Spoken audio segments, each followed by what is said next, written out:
86문. 예수 그리스도를 믿는 믿음은 무엇입니까? 답.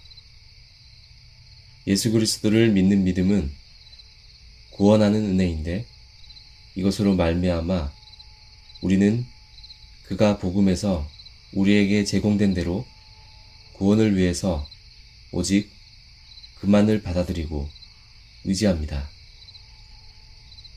해설입니다. 우리가 신앙생활을 하며 가장 많이 듣고 쓰는 단어 중 하나가 바로 믿음일 것입니다.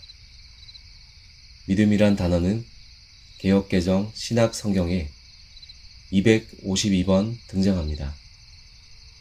모든 단어가 그렇듯이 믿음도 전후 문맥에 따라 그 의미가 조금씩 다른데, 여기서는 믿음의 네 종류와 세 요소를 살펴봄으로써 믿음이란 단어를 어떻게 이해해야 하는지 살펴보겠습니다. 먼저 믿음의 네 가지 종류를 소개하겠습니다. 첫째로, 역사적 믿음은 실제로 벌어진 역사적 사건에 대하여 있는 그대로 인정하고 수용하는 마음 상태입니다. 역사적 믿음에서 그 사건이 갖는 영적, 도덕적, 실존적 의미는 별로 중요하지 않습니다. 단지 그 사건이 실제로 발생한 사실이라고 여기는 믿음입니다. 예수님 당시에 어떤 사람이 예수님의 죽음과 부활을 목격했다면 그 사람은 예수님의 죽음과 부활을 역사적 사실로 믿을 것입니다.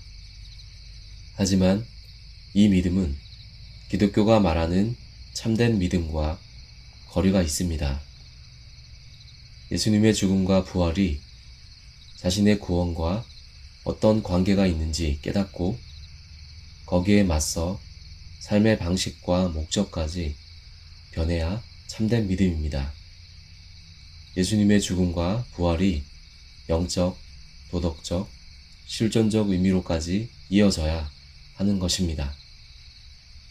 사도행전 26장을 보면 아그리빠는 구약의 선지자가 실제했다는 사실은 물론이고 선지자들이 어떤 말을 했는지까지 알고 있었습니다.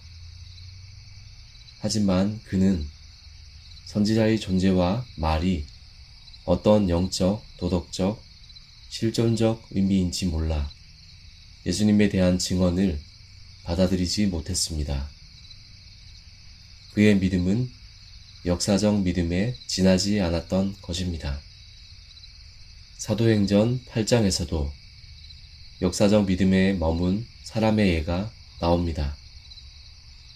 사마리아에 거주하면서 이런저런 마술로 사람들을 놀라게 하던 마술사 시몬은 빌립의 전도를 받아 믿고 세례를 받았습니다.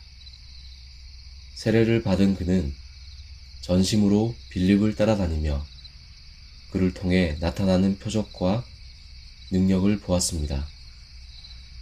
그런데 그는 성령께서 역사하신 권능을 돈으로 사려고 하다가 베드로에게 큰 책망을 받습니다.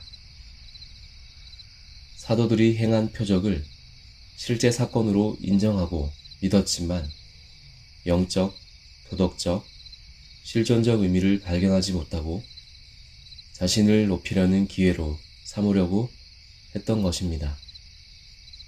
그의 믿음은 참된 믿음이 아니라 역사적 믿음에 국한된 인간적 믿음이었다고 평가할 수 있습니다. 둘째로, 이적적 믿음이란 이적과 관련된 믿음입니다. 우선 당사자가 이적을 행할 수 있다는 확신을 갖는 능동적인 경우가 있습니다. 성경에서 하나님은 어떤 사역자들에게 자연적 능력을 넘어서서 이적을 행할 수 있는 능력을 주셨습니다. 그러면 그 사역자는 본인이 이적을 행할 수 있다는 확신을 갖게 됩니다. 이것이 바로 능동적인 경우에 이적적 믿음입니다. 마태복음 17장에서 제자들이 귀신을 내쫓지 못한 이유는 그들에게 이러한 믿음이 없었기 때문입니다. 예수님은 이런 제자들을 믿음이 작다라고 평가하셨습니다. 반면 수동적인 경우에 이적적 믿음도 있습니다. 이는 본인이 이적을 행하는 것이 아니라 하나님이 자기를 위하여 이적을 행하신다는 확신이 있는 경우입니다. 마태복음 8장에서 예수님은 백부장의 믿음을 평가하시며 이스라엘 중 아무에게도 이만한 믿음을 보지 못하였노라고 말씀하셨습니다. 그리고 백부장에게 가라, 내 믿은 대로 될지어다 라고 명령하셨습니다. 이때 거론된 믿음은 예수님이 누군가의 병을 낫게 하는 이적을 행하실 수 있다고 확신한다는 의미입니다. 마르다는 예수님이 하나님께 무엇이든지 구하면 하나님이 주실 것이라고 믿었습니다. 이적적 믿음입니다. 마르다의 이 이적적 믿음은 앞으로 살펴볼 구원적 믿음과 다르지 않았습니다. 왜냐하면 마르다는 예수님이 부활과 생명으로서 예수님을 믿는 자는 죽어도 산다는 것을 믿었고 예수님이 그리스도이시고 세상에 오시는 하나님의 아들이시라는 것도 믿었기 때문입니다.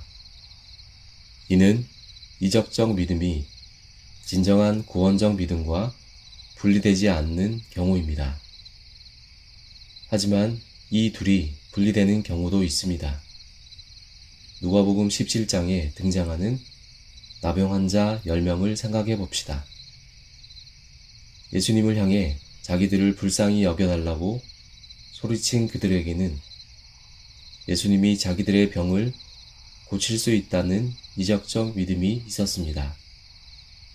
그런데 그중 9명은 병이 나은 후에 예수님을 떠나버렸습니다.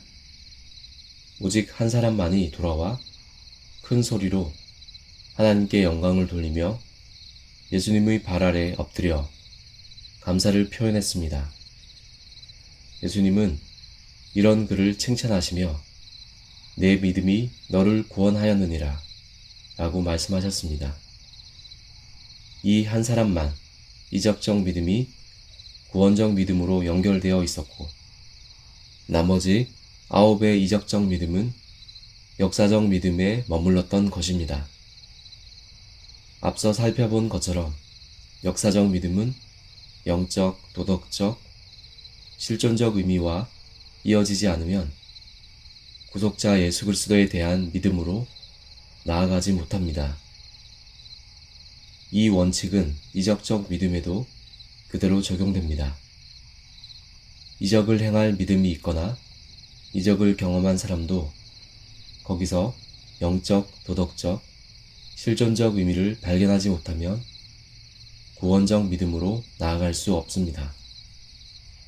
예수님은 주의 이름으로 선지자 노릇하며 주의 이름으로 귀신을 쫓아내며 주의 이름으로 많은 권능을 행하여도 구원과 상관이 없다고 말씀하셨습니다. 마태복음 7장 22절. 이적적 믿음이 구원의 충분 조건은 아님을 밝히신 것입니다.